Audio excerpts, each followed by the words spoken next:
Salut mes chers. Après avoir vu l'hypothèse, comment on peut exprimer l'hypothèse et aussi comment on peut raisonner à partir d'une hypothèse. Maintenant, c'est à nous de s'exercer.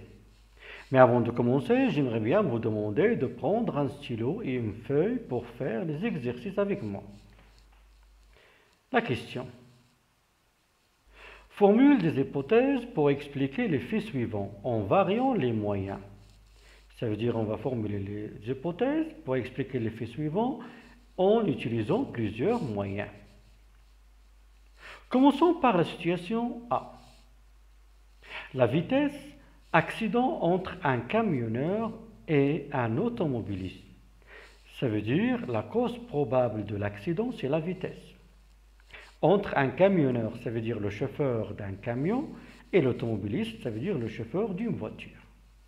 Alors le fait qu'on a ici, c'est un accident entre ces deux, un camionneur et un automobiliste.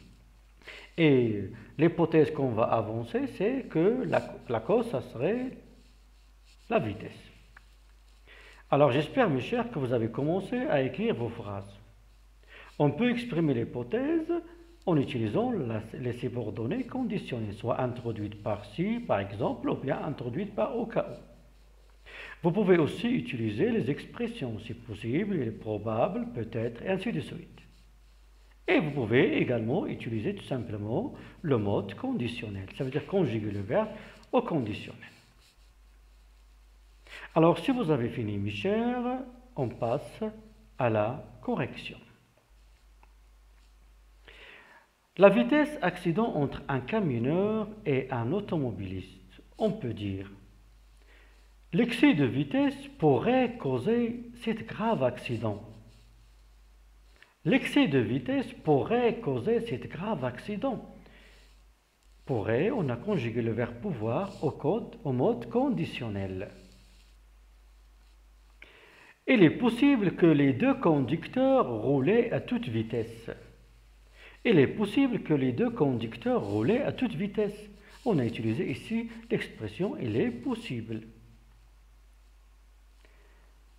Si les deux conducteurs n'avaient pas roulé à toute vitesse, l'accident n'aurait pas dû être grave. Si les deux conducteurs n'avaient pas roulé à toute vitesse, l'accident n'aurait pas dû être grave. Ici, on a utilisé la subordonnée conditionnelle introduite par si.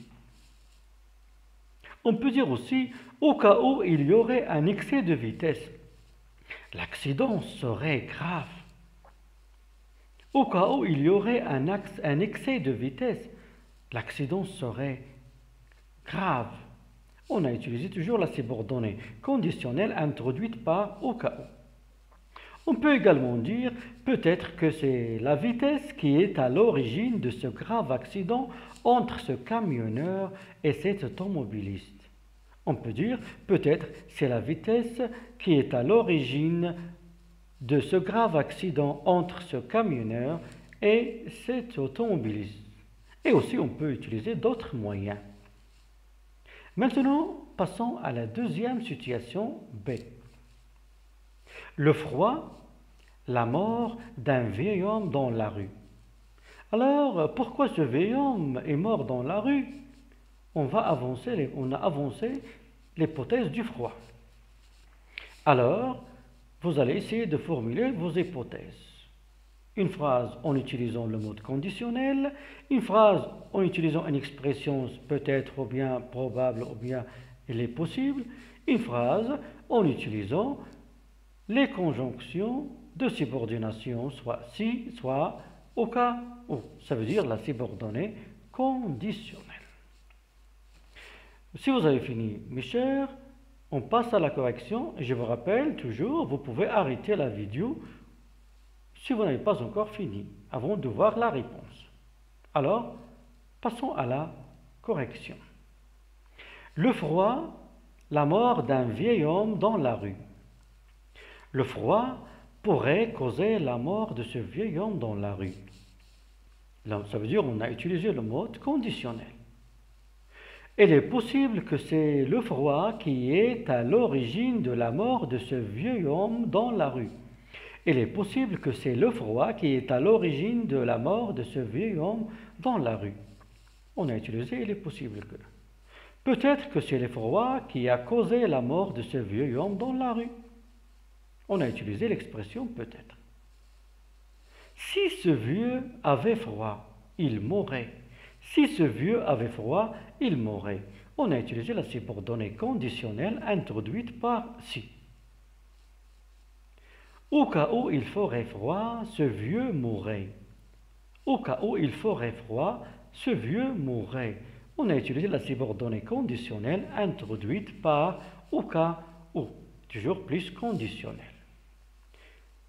Et aussi, on peut utiliser d'autres moyens. L'exemple ici, c'est à titre indicatif. Passons maintenant à la situation C.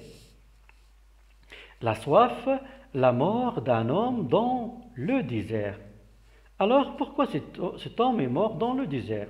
On a avancé l'hypothèse de la soif. Alors, mes chers, j'espère que vous allez retenir vos réponses. Toujours, vous pouvez utiliser le mode conditionnel, la subordonnée conditionnelle et les expressions qu'on a vues. La soif, la mort d'un homme dans le désert. Et si vous avez fini toujours, on peut passer à la correction. Alors, la soif, la mort d'un homme dans le désert, probablement, c'est la soif qui a causé la mort de cet homme dans le désert. On peut dire aussi, la soif aurait causé la mort de cet homme dans le désert. On a utilisé le mode conditionnel. Au cas où il aurait soif dans le désert, cet homme mourrait. Au cas où il aurait soif dans le désert, cet homme mourrait. On peut dire aussi, si cet homme avait soif, il mourrait. On peut également dire, peut-être que c'est la soif qui a causé la mort de cet homme dans le désert. Peut-être que c'est la soif qui a causé la mort de cet homme dans le désert.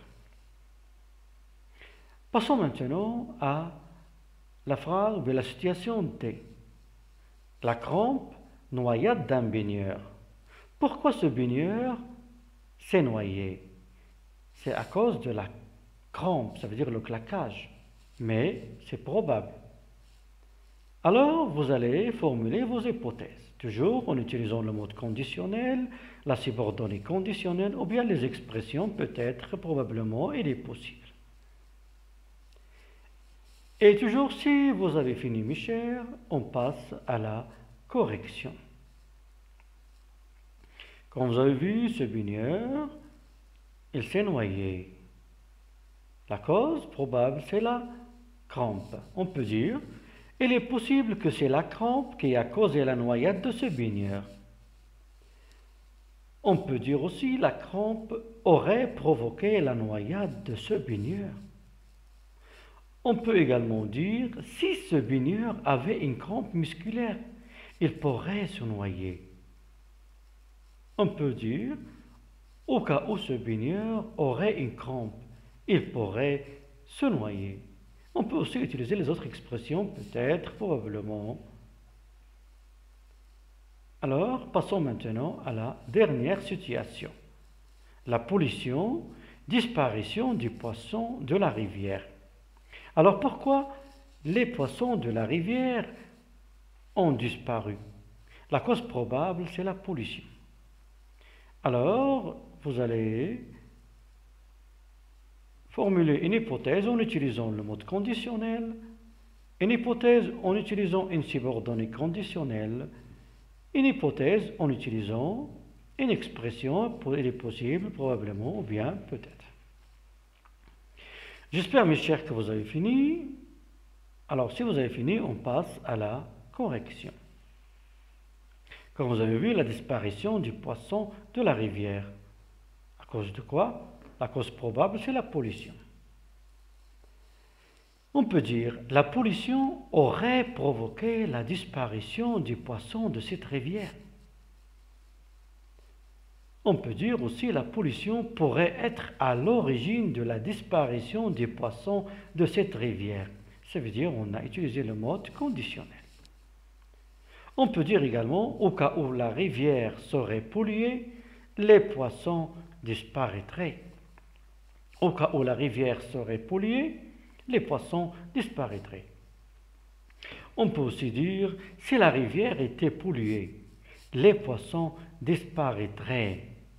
Si la rivière était polluée, les poissons disparaîtraient. On peut également utiliser les expressions peut-être. Peut-être que c'est la pollution qui a causé la disparition des poissons de la rivière.